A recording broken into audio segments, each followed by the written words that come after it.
At the end of August, the Ukrainian armed forces launched an official counter-offensive in the Kherson direction. However, as it turned out a few days later, it was not at Kherson, but at Kharkiv that the Ukrainians' greatest success of the war to date was to be achieved. In 4 days, Ukraine liberated more territory than Russia had captured since the second phase of this war began at the end of April this year. Let's take a look at the recent rapid developments on the battlefield.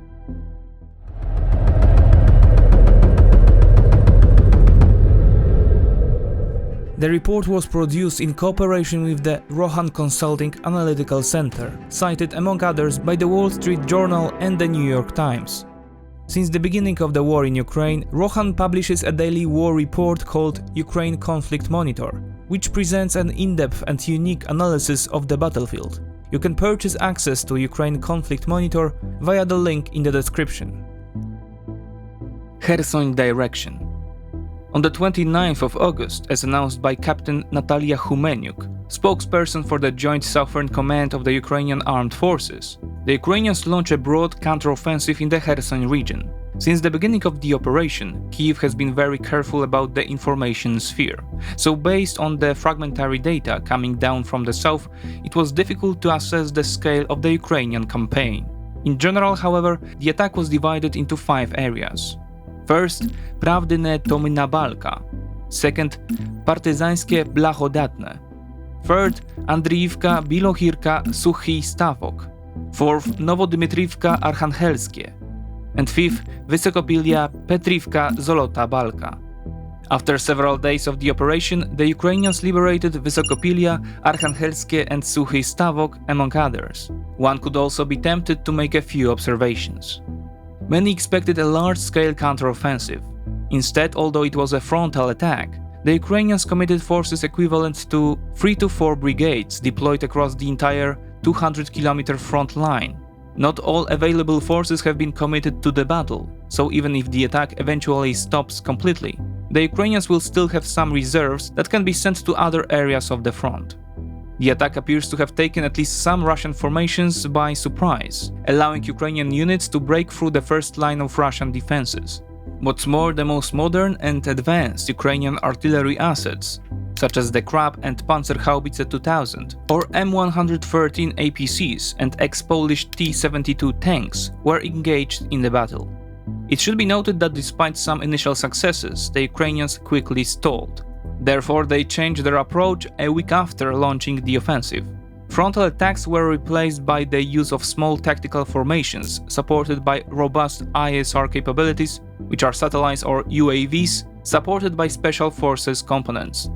The ultimate goal is to push the Russians beyond the Dnieper. However, this is unlikely to be achieved anytime soon.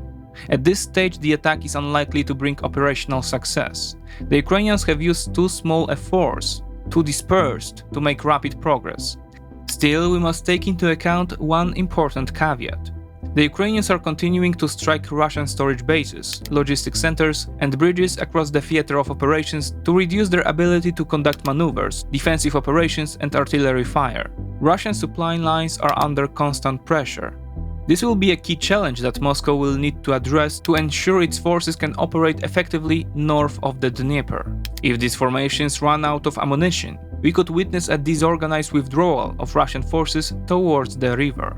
The Ukrainian strategy therefore is to exhaust Russian formations and cut them off from supply, while maintaining pressure by conducting ground operations. At the same time, the aim is to drive the Russians out of the city of Kherson without a fight. This could become a reality if supply is a real problem. Here it should be noted that in the previous edition of our series, together with Rochan, we informed that a counteroffensive in the Kherson direction is currently not probable. This turned out to be untrue. Only a few days after these words, Kyiv launched an attack. Nevertheless, the balance of power, which became even after the transfers of the Russian army to Kherson recently, demanded restraint in assessing the situation. In practice, it was only after a few days that we were to witness the greatest success of the Ukrainians since the beginning of the war, but not in the Kherson direction, but closely related to it. Kharkiv direction. On Tuesday, the 6th of September, the Ukrainians attacked Russian positions in the Kharkiv region. which very quickly cascaded from a counterattack to a full counteroffensive. Kiev's forces quickly penetrated 40 kilometers deep into the Russian positions and took Balaklia, Verbivka, Yakovenkove, Volochyv Yar, Bayrak and Nova Husarivka. The pace of the attack was unprecedented by the standards of the recent months of this war. By the next day, the Ukrainians were another 30 kilometers deep, reaching a key junction, Kupiansk. The uncontrolled retreat, during which the aggressors left behind a lot of military and logistical equipment, suggests that the attack took them quite by surprise, despite the fact that information about a potential Ukrainian counteroffensive in this direction had been circulating on the net for several days. The Russian troops near Kharkiv, after the transfers to the south of the country, were badly depleted and stretched, which Kiev took excellent advantage of. 3 to 4 Ukrainian mechanized brigades attacked several Russian battalions, which were unwilling and unable to face the Ukrainian advance. The Russians did not carry out any significant combat operations against the Ukrainians and were primarily focused on retreat. Moscow lost relatively few men, especially compared to what it could have lost. However, according to Rochan's assessment, Ukrainian losses were also relatively small. Nevertheless, since the start of the offensive in Kherson and Kharkiv, the Russians have lost the equivalent of 3 mechanized brigades. Only in the Izium area did the Russians lose at least 2 companies of T-80 tanks belonging to the 4th Guards Tank Division. These tanks were abandoned at a repair and maintenance bases rather than destroyed in combat. This indicates problems with logistics, rear support and maintenance. These issues are inherent to the Russian ground forces and are unlikely to be fixed in the medium term. Some of this captured equipment will return to service under the Ukrainian flag. Just as the Russians were unable to make up for the losses suffered north of Kiev, which ultimately proved decisive for their failures elsewhere in the second phase of this war. The loss of equipment in Kharkiv and Kherson may decimate Russian offensive combat potential in general. In the medium term, that is about 6 months, the Russian ability to conduct any offensive is likely to be non-existent. In our previous analysis, we pointed out that while Russia held the initiative in the short term, Ukraine's chances looked better in the medium to long term.